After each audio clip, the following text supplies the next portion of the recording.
요한복음 1장 43절부터 51절 말씀입니다. 우리 43절부터 51절 말씀 함께 합독하도록 하겠습니다. 이튿날 예수께서 갈릴리로 나가려 하시다가 빌립을 만나 이르시되 나를 따르라 하시니 빌립은 안드레와 베드로와 한 동네 베세다 사람이라. 빌립이 나다나엘을 찾아 이르되 모세가 율법에 기록하였고 여러 선지자가 기록한 그 일을 우리가 만났으니 요셉의 아들 나사렛 예수니라. 나다나엘이 이르되 나사렛에서 무슨 선한 것이 날 수 있느냐. 빌립이 이르되 와서 보라 하니라. 예수께서 나다나엘이 자기에게 오는 것을 보시고 그를 가리켜 이르시되 보라 이는 참으로 이스라엘 사람이라. 그 속에 간사한 것이 없도다. 나다나엘이 이르되 어떻게 나를 아시나이까? 예수께서 대답하여 이르시되 빌립이 너를 부르기 전에 내가 무화과 나무 아래 있을 때 보았노라. 나다나엘이 대답하여 라삐여 당신은 하나님의 아들이시오 당신은 이스라엘의 임금이로소이다. 예수께서 대답하여 이르시되 내가 너를 무화과 나무 아래에서 보았다 하므로 믿느냐? 이보다 더 큰 일을 보리라. 또 이르시되 진실로 진실로 너에게 이르노니 하늘이 열리고 하나님의 사자들이 인자 위에 오르락 내리락 하는 것을 보리라 하시니라. 아멘. 자, 교회를 다니는 많은 성도님들 중에서 아이러니하게 나도 예수님을 인격적으로 만나고 싶다 이렇게 이야기하시는 성도님들이 굉장히 많이 있습니다. 목사로서 사역을 하면서 상담을 하고 또 신방을 하고 교제를 하다 보면 겉모습의 신앙생활과 달리 실제 목회 현장에서는 목사님 아직까지 제가 주님을 인격적으로 만나지 못했습니다. 이렇게 고백하는 성도들이 의외로 많이 있다는 것입니다. 이 말을 들으면 목회자인 저도 놀래고 또 고백하는 성도님들도 놀래시고 또다시 다 함께 놀랍니다. 올해 2024년 말에 목회 데이터 연구소에서 발표한 통계조사가 있습니다. 이 교회 안에 신앙생활하는 사람들의 두 가지 특징이 있다고 발표를 하였습니다. 첫째로 교회를 다니지만 신앙이 없는 명목상 그리스도인들이 교회 안에 점차 더 많아지고 있다는 통계가 첫 번째 통계였습니다. 두 번째는 이 교회 내 신앙생활의 양극화 현상이 계속해서 뚜렷해지고 있다. 이러한 것이 통계적으로 우리의 신앙생활의 모습이다. 이렇게 발표를 하고 있습니다. 교회 내 약한 신앙을 가진 자들은 이 세속화 물결로 더 신앙이 약해지고 있고 교회 내 또 신앙을 가지고 있으신 분들은 이 세상 속에서 자신의 신앙을 지키기 위해서 더 신앙이 깊어진 걸로 이 통계조사에 의하면 나타나고 있습니다. 한마디로 종합하면 오늘날 우리가 살아가는 이 시대는 신앙이 두 분류로 점차 갈라지고 있다는 것을 의미를 하고 있습니다. 우리 성도님들, 기독교의 신앙생활은 무엇일까요? 이 종교적인 활동과 어떤 종교적인 열심보다 기독교의 신앙이라는 것은 살아계신 주님을 실제적으로 만나는 체험과 인격적인 만남이 먼저 있어야 된다는 것입니다. 만약 예수님과 인격적인 만남이 없이 내가 신앙생활을 하고 있다면 종교생활, 종교활동이라고 말을 할 수가 있습니다. 돛담배는 이 바람이 없으면 움직이지 못합니다. 그러나 바람이 돛담배에 불어오더라도 배 안에 사람이 돛을 올리지 않는다라면 배는 절대 움직여지지 않습니다.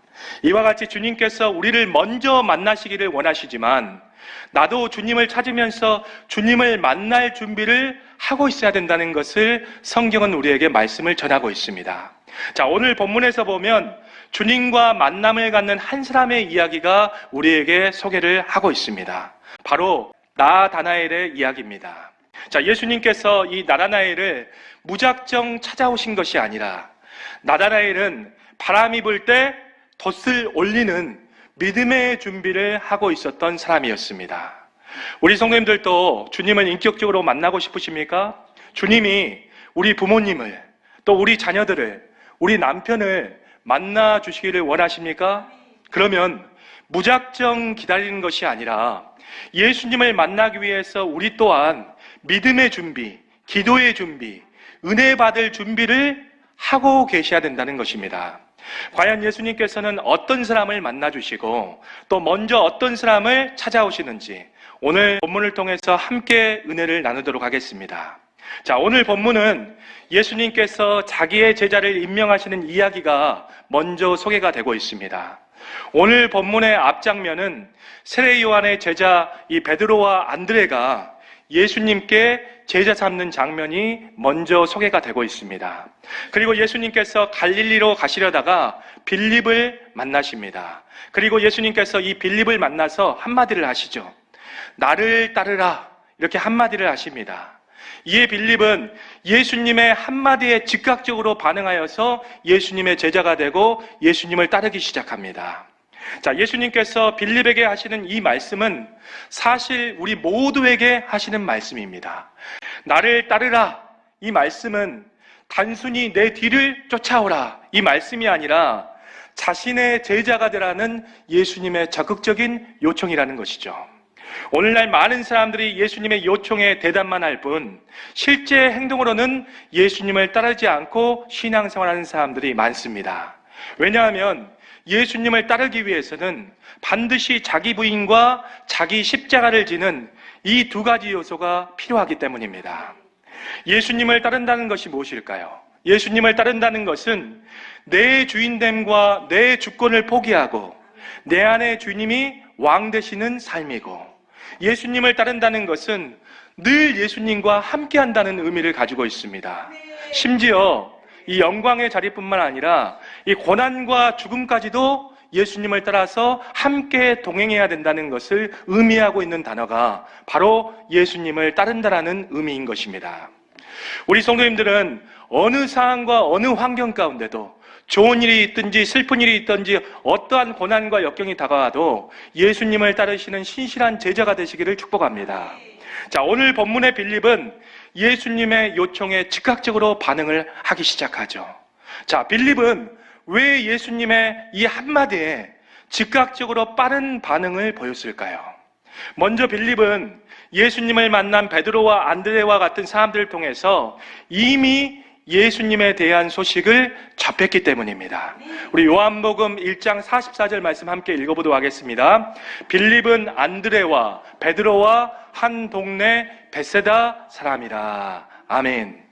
빌립은 먼저 안드레와 베드로와 한 동네 사람이었다는 것이죠. 빌립은 베드로나 안드레나 주변 동네 사람들의 말을 듣고 예수님에 대한 편견이나 담이 먼저 허물어져 있었을 가능성이 굉장히 큽니다. 그래서 예수님의 결정적인 한마디에 즉각 따르게 됐다는 것입니다. 자, 보통 사람들은 한번 복음을 전하면 예수님을 쉽게 영접하지 않습니다. 그보다 부모님이나 친한 친구나 주변의 지인들의 복음 전도를 통해서 여러 번 예수님에 대한 말씀을 들음으로 말미암아 이러한 것들이 자꾸 쌓여서 어느 순간 결정적으로 반응하는 경우가 많습니다. 그래서 복음을 전하거나 우리가 전도를 할 때 당장의 결과만 생각하고 낙심하고 포기하지 않아야 된다는 것입니다. 이 복음 전도라는 것은 큰 나무를 베기 위해서 도끼로 조금씩 치는 과정이라 생각하시면 되겠습니다.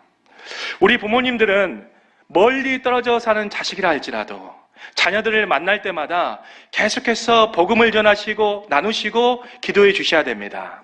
그러면 하나님의 때가 되면 그 이전에 부모님의 권면과 기도가 밑바탕이 되어서 자녀들의 복음의 문이 열리기 시작한다는 것입니다. 계속해서 두드리시고 계속해서 전하시면 결과는 하나님께서 열매를 맺게 하신다는 것입니다. 내가 직접적인 열매 전도의 도구가 되지 않다고 한다 할지라도 그 이전 밑바탕에 내가 전도의 씨앗을 뿌렸더라면 함께 합력하여 전도한 것과 마찬가지라는 것이죠.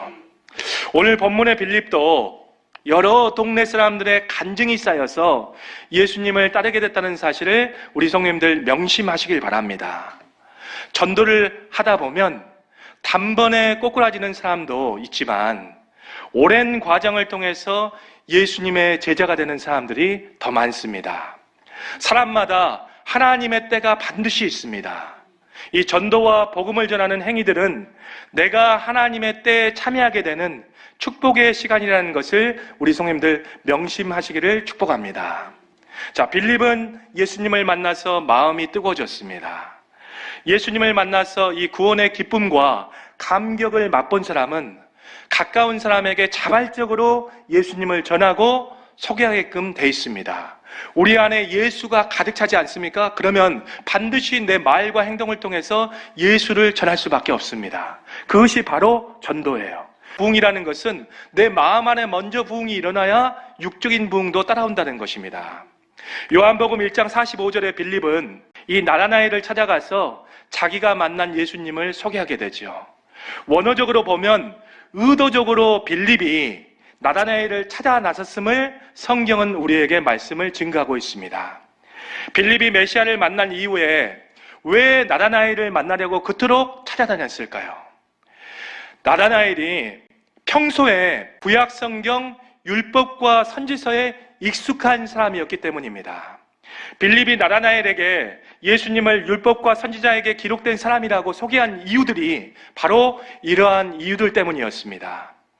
일반적으로 이 율법과 선지서는 유대인의 구약 성경 전체를 의미하는 말씀입니다. 구약 성경에서는 무려 300번이나 메시아가 이 땅에 올 것임을 예언을 하고 있습니다. 빌립은 구약 성경에 능통한 나다나엘을 찾아가서 내가 율법과 선지서에서 기록된 그 메시아를 만났다. 그 사람이 바로 요셉의 아들 나사렛 예수다라고 소개를 하기 시작합니다. 이 말에 나다나엘은 비웃으며 빌립에게 이렇게 대답을 하게 되죠. 우리 요한복음 1장 46절의 말씀해 보시면 이런 말씀을 합니다. 나사렛에서 무슨 선한 것이 날 수 있느냐. 이 나다나엘의 이 대답들은 유대인들이 나사렛 사람들에 대한 부정적인 관점을 아주 우리에게 잘 보여주고 있습니다. 당시 이 갈릴리 나사렛은 주민들이 2,000명 정도가 살고 있었습니다. 이 땅은 유대인들이 생각하기에 거의 이방인 땅과 같이 취급이 되어서 멸시를 받는 땅이 갈릴리 나사렛이란 땅이었습니다. 갈릴리는 남쪽 유대 지방과 달리 하위 계층 사람들이 거주한 곳이었어요. 그리고 주민 대다수가 목축업과 어업에 종사하면서 수준이 낮은 동네였다는 것이죠. 이 지역은 특별히 가난하고 병들고 소외된 자들이 많이 사는 정착지였습니다. 그래서 구약 성경에 익숙했던 나다나엘은 메시아가 갈릴리 나사렛에서 날 수 없다라고 생각을 했던 것이죠. 이 나다나엘은 율법과 선지서, 이 구약 성경에 능통했기 때문에 미가서 5장 2절의 말씀을 아주 잘 알고 있었습니다. 메시아가 이 땅에 오면 메시아는 반드시 유대 베들레헴에 날 것이다. 이 지식을 갖고 있었던 사람이 나다나엘이었습니다. 그래서 나다나엘은 메시아가 보잘것없는 이 나사렛 작은 마을에서 날 것이라 생각을 하지 않았다는 것이죠. 그러나 나다나엘은 모르는 것이 있었습니다. 무엇입니까? 예수님께서 나사렛에서 자라나시기는 하셨지만 구약의 예언대로 베들레헴에서 태어났다는 사실을 이 나다나엘은 알지 못했다는 것입니다. 이 나다나엘은 예수님을 만나기 전에 육신의 생각과 편견을 가졌던 사람이었어요. 그래서 예수님에 대해서 즉각적으로 반응하지 않았습니다. 그런데 빌립은 이 예수님을 소개하면서 이 나다나엘과 논쟁과 설전을 벌이지 않았습니다. 빌립은 이 편견과 육신의 생각의 장애물을 가지고 있는 나다나엘에게 찾아가서 한마디를 합니다. 바로 그 말씀이 직접 와서 보라는 말씀이었습니다. 자, 우리가 오늘 말씀을 통해서 예수님을 만나는 사람들의 세 가지 특징을 우리가 볼 수가 있습니다.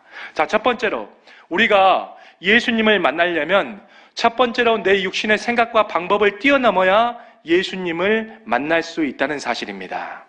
세상의 많은 사람들이 육신의 생각 때문에 하나님을 신뢰하지 못합니다. 하나님을 믿지 않는다는 것이죠. 예수님을 나의 이성이나 나의 생각이나 나의 가치관과 나의 철학 속에 가두시면 안 됩니다. 어떤 사람들은 신앙생활을 하더라도 자기가 이해되고 경험되어지는 생각 안에서만 하나님을 믿고 신앙생활하는 경우들이 있습니다. 그래서 하나님은 모든 것을 다 하실 수 있는 전능하신 하나님이 아니라 내가 가진 돈보다, 이 세상의 지식보다 더 능력 없는 작은 하나님으로 만들어서 신앙생활하는 사람들이 있다는 것이죠. 하나님께서는 이사야서 55장 8절에 이렇게 말씀해 주셨습니다.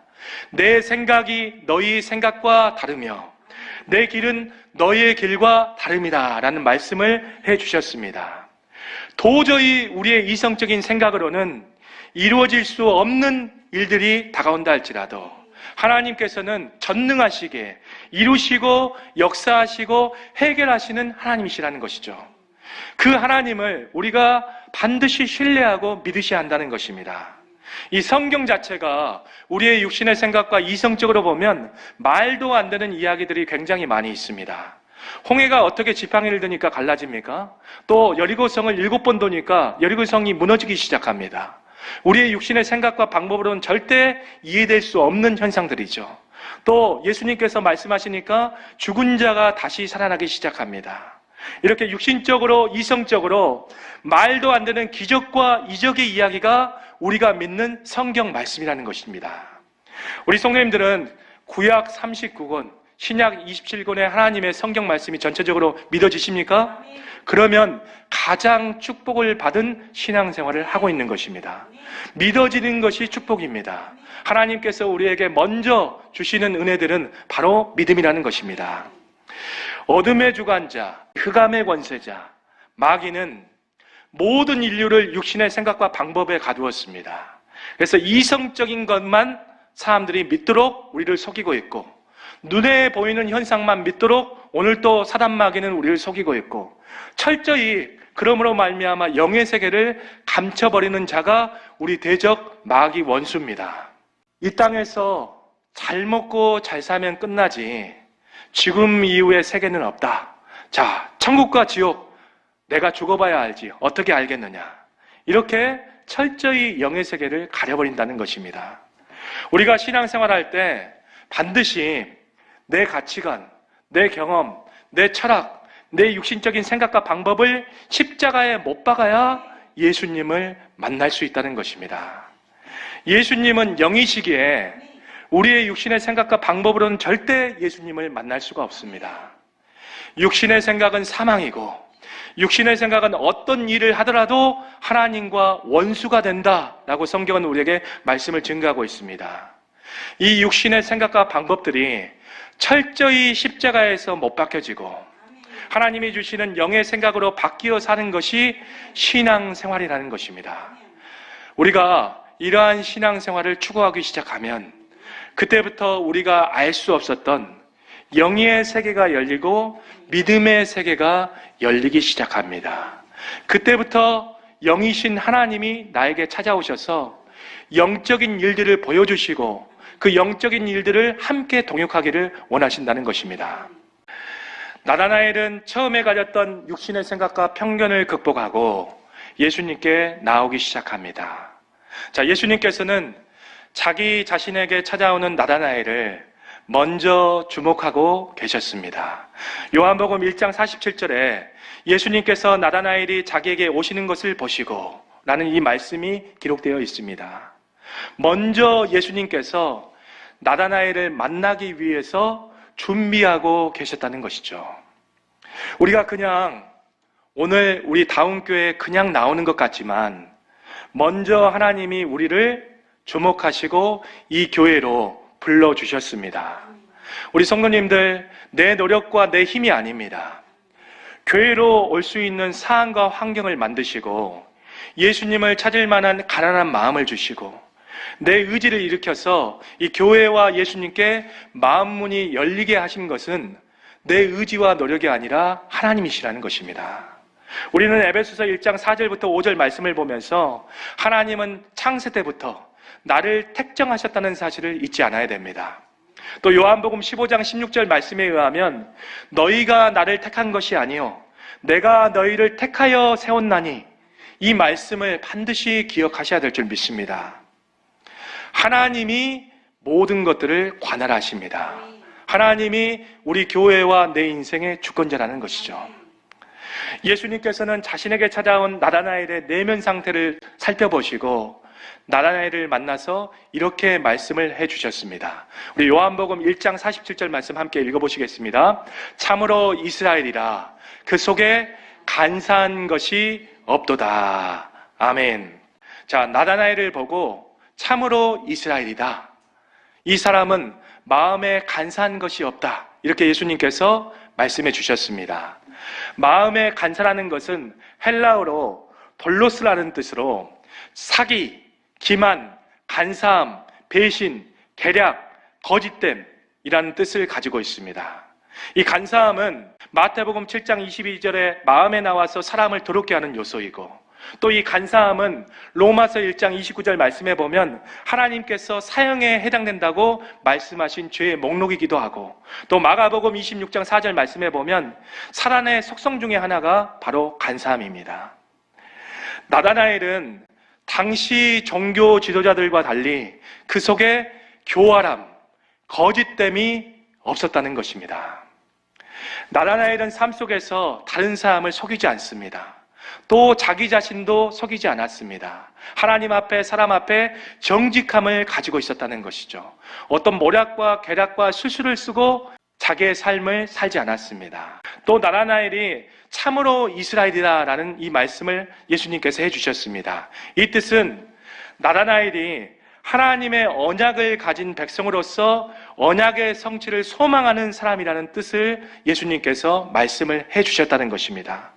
자, 이스라엘은 혈통으로 참 이스라엘과 이방인을 분별했지만 하나님께서는 언약관계의 충실성을 보시고 참 이스라엘과 거짓 이스라엘을 구별하신 분이십니다. 한마디로 나다나엘은 하나님과의 언약관계 안에서 삶 속에서 하나님의 율법의 정신을 지키면서 실천하는 사람이었다는 것입니다. 이 신앙생활 가운데도 자신의 삶 가운데도 경건한 삶을 살고 있었던 사람이 나다나엘이라는 사람이라고 성경은 우리에게 말씀을 증거하고 있습니다. 자, 우리가 두 번째로 예수님을 만나려면 어떻게 해야 될까요? 자, 둘째로 일상적인 삶에서 경건한 삶을 우리가 살아야 예수님을 만날 수가 있습니다. 삶 속에서도 정직하고 진실한 삶을 살아야 우리 성도님들 예수님께서 우리 삶 가운데 찾아오신다는 뜻입니다. 대다수 신앙인들은 교회 안에서 자신의 이미지와 생활을 중요하게 여기지만 교회 밖의 일상적인 삶들은 무시할 때가 굉장히 많이 있습니다. 교회에서 아무리 기도를 하고 아무리 많은 예배를 드린다 할지라도 하나님께서는 우리의 교회 생활뿐만 아니라 우리의 삶의 모습도 주목하시는 하나님이시라는 것입니다. 나의 삶도 예배이고 나의 직장도 사역지라는 것입니다. 이 교회 안과 교회 밖의 생활이 다른 것은 하나님이 보실 때 위선이라는 것이죠. 어떤 분은 교회에서 봉사와 섬김을 잘하는데 가정에서 남편이나 자녀들에게 밥과 끼니를 잘 챙겨주지 않는답니다. 어떤 분은 교회 안에서 헌금과 11조를 충실하게 행하는데 사업을 할 때 불법적인 일로 돈을 벌고 주변 사람들을 피눈물 나게 하는 사람도 있답니다. 또 어떤 분은 교회 안에서는 온유하고 다정다감한데 집에 가면 폭군으로 변하는 사람들이 있답니다. 우리는 교회 안과 교회 밖의 생활이 늘 일치하는 삶을 살아야 된다는 것이죠. 하나님께서는 어떤 분이십니까? 우리 신명기서 32장 4절 말씀 함께 읽어보도록 하겠습니다. 그는 반석이시니 그가 하는 일이 완전하고 그의 모든 길이 정의롭고 진실하고 거짓이 없으신 하나님이시니 공의로우시고 바르시도다. 아멘.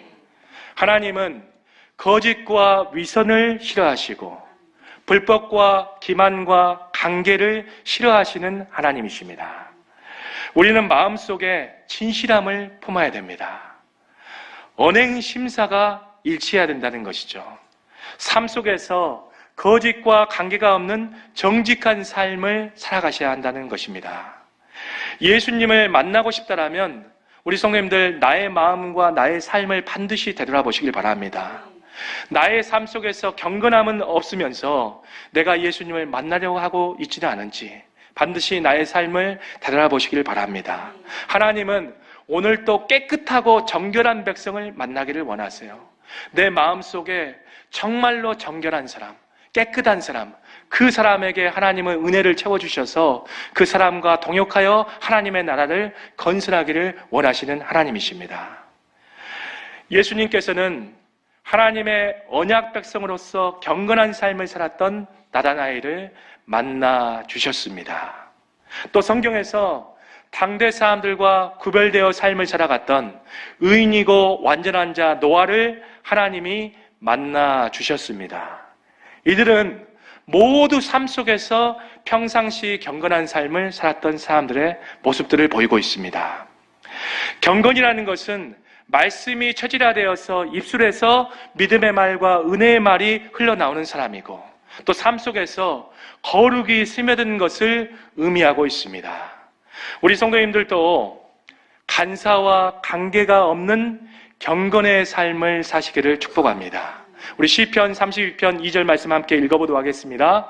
마음에 간사가 없고 여호와께 정죄를 당하지 않는 자는 복이 있도다. 마음에 간사가 없는 자들, 그 사람에게 하나님은 은혜와 모든 축복을 부어주시겠다는 것입니다. 이미 성경은 우리가 복을 받을 수 있는 모든 조건을 말씀하고 있어요. 다만 우리가 그렇게 행하지 않고 마음을 품지 않고 살지 않기 때문에 그 복이 나에게 주어지지 않는 것입니다. 예수님께서 간사함이 없다, 참 이스라엘이다, 이렇게 나다나엘을 맞아주실 때 이미 나다나엘의 마음은 녹아져 있었습니다. 그래서 요한복음 1장 48절에 이렇게 나다나엘이 고백을 하지요. 어떻게 나를 아시나이까? 하나님께서 자기의 모든 마음을 훤히 들여다보고 계셨기 때문입니다. 그때 예수님께서 나다나엘에게 이렇게 이야기를 하십니다. 빌립이 너를 부르기 전에 내가 무화과 나무 아래서 있는 것을 보았다라는 말씀을 해주십니다. 자, 보았다, 이런 뜻은 주의 깊게 주목하다라는 뜻입니다. 예수님은 나다나엘을 주의 깊게 살펴보셨고 제자로서 주목하고 계셨음을 우리가 성경을 통해서 알 수가 있습니다. 자, 사람들은 나다나엘이 무화과 나무 아래서 있었다는 것을 전혀 알지 못했지만 예수님께서는 사람의 가장 은밀한 심령과 패부까지도 살펴보시기 때문에 나다나엘이 평소에 무화과 나무 아래서 거하고 있었다는 사실을 바로 말씀하셨다는 사실입니다. 자, 이 말씀을 듣고 나다나엘은 예수님께 이렇게 고백을 하게 되죠. 요한복음 1장 49절 말씀에 당신은 하나님의 아들이시오, 당신은 이스라엘의 임금이로소이다 라는 이 고백을 합니다. 당신은 하나님의 아들이다, 당신은 이스라엘의 임금이다. 이 표현은 구약 성경에서 메시아를 지칭하는 단어입니다. 내가 당신이 이제 메시아인 줄을 내가 깨닫습니다 라는 뜻을 나다나엘이 예수님께 내비친 것입니다. 자, 과연 우리가 생각을 해보도록 하겠습니다. 나다나엘은 무화과 나무에서 그러면 무엇을 했을까요? 1번 놀았다, 2번 낮잠을 잤다, 3번 노래를 불렀다.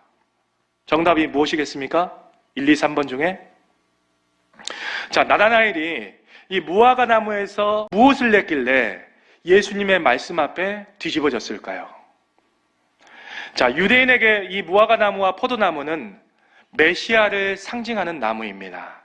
다가올 메시아 나라의 풍요와 번영과 번성을 상징하는 나무가 바로 이 무화과 나무와 포도나무라는 이 나무인 것입니다. 우리 왕상 4장 25절 말씀 함께 읽어보도록 하겠습니다. 솔로몬이 사는 동안에 유다와 이스라엘이 단에서부터 브엘세바에 이르기까지 각기 포도나무 아래와 무화과 나무 아래서 평안히 살았더라. 아멘. 자, 이스라엘이 가장 번성하고 풍요로웠을 때가 언제입니까? 바로 이 솔로몬 시대죠. 무화과 나무 아래와 포도나무 아래에 살았다는 뜻은 성경에서 풍요와 번성을 상징하는 뜻을 가지고 있습니다. 우리 스가랴서 3장 8절부터 10절 말씀 함께 읽어보도록 하겠습니다. 대제사장 여호수아와 너와 내 앞에 앉은 내 동료들은 내 말을 들을 것이니라. 이들은 예표의 사람들이라. 내가 내 종 싹을 나게 하리라. 내 종 싹을 나게 한다는 것은 예수님을 이 땅에 보내주시겠다는 말씀입니다. 9절 함께 있습니다. 만군의 여호와가 말하노라. 내가 너 여호수아 앞에 세운 돌을 보라.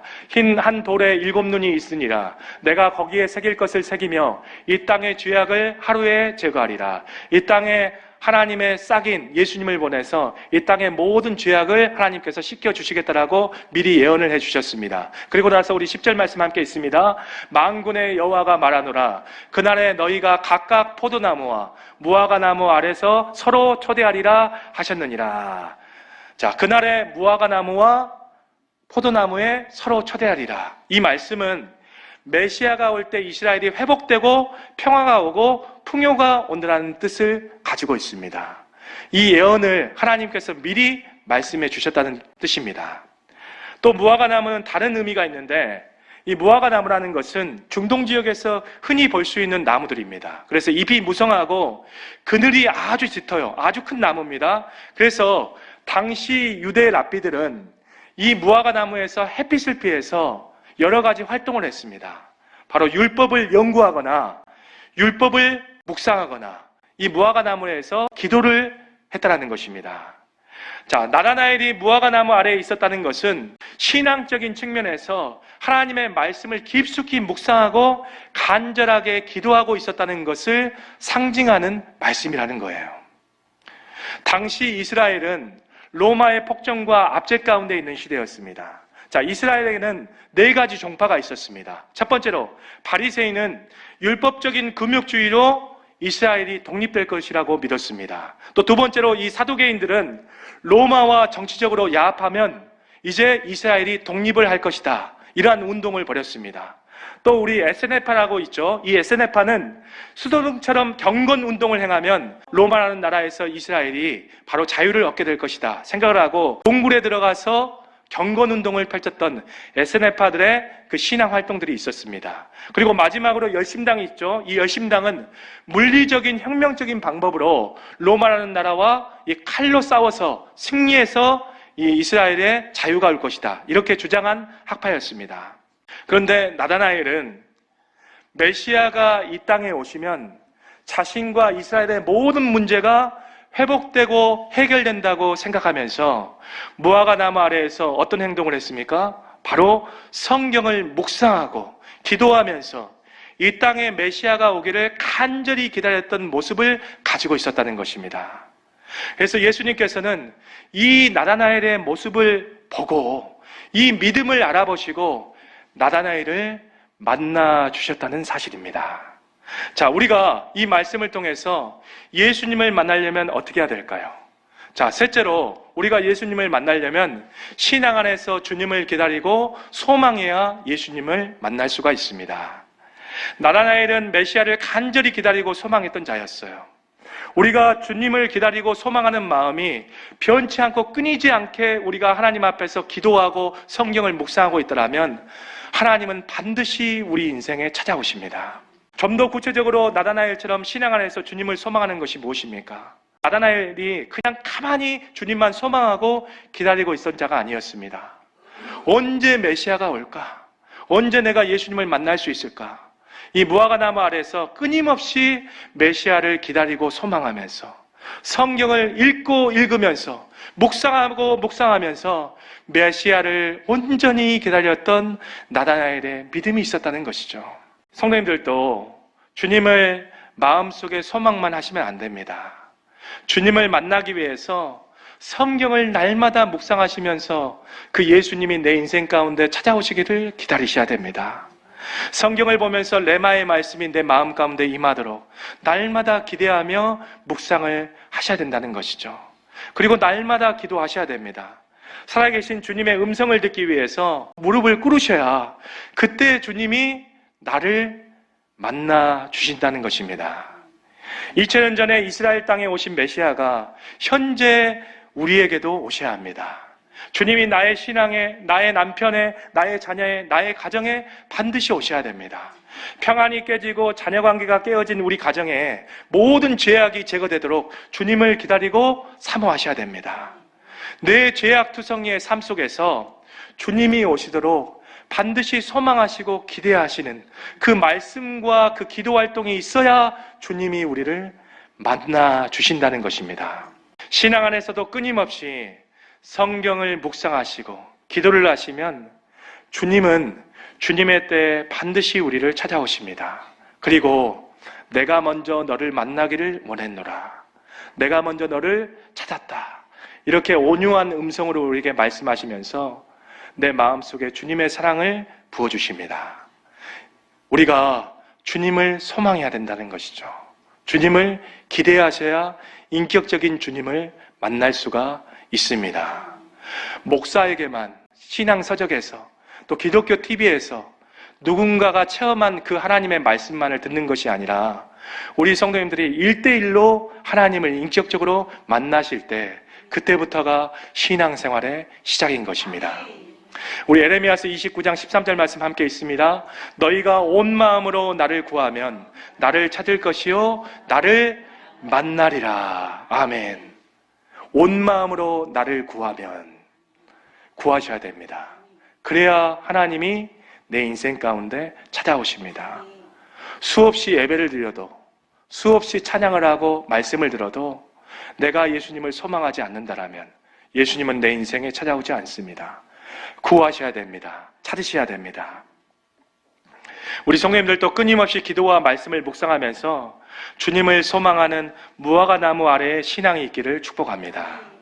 자, 나다나엘은 드디어 구약 성경과 선조들에게 말로만 들었던 메시아 예수님을 직접 만났습니다.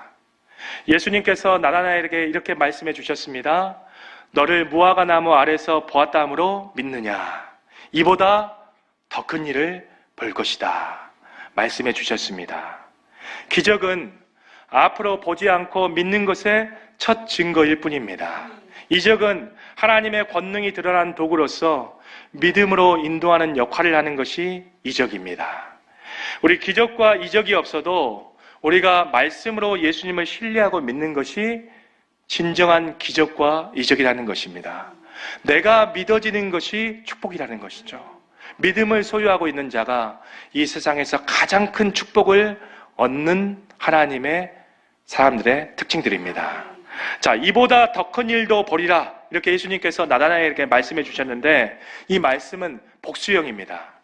나다나엘에게 앞으로 더 많은 표적들을 보고 경험하게 될 것이다. 예수님께서 약속해 주셨다는 것입니다. 우리 요한복음 21장 2절 말씀에 의하면 나다나엘은 갈릴리 가나 출신의 사람이었습니다.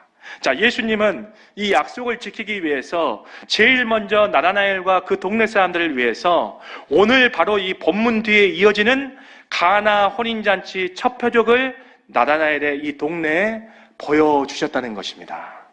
그리고 마지막으로 요한복음 1장 51절에 예수님이 나다나엘에게 마지막 말씀을 해주셨습니다. 자, 그 말씀이 바로 이 말씀입니다. 하늘이 열리고 하나님의 사자들이 인자 위에 오르락 내리락 하는 것을 보리라. 이 약속을 나다나엘에게 약속해 주셨습니다. 자, 이 말씀은 창세기 28장에 야곱의 이야기를 생각나게 합니다.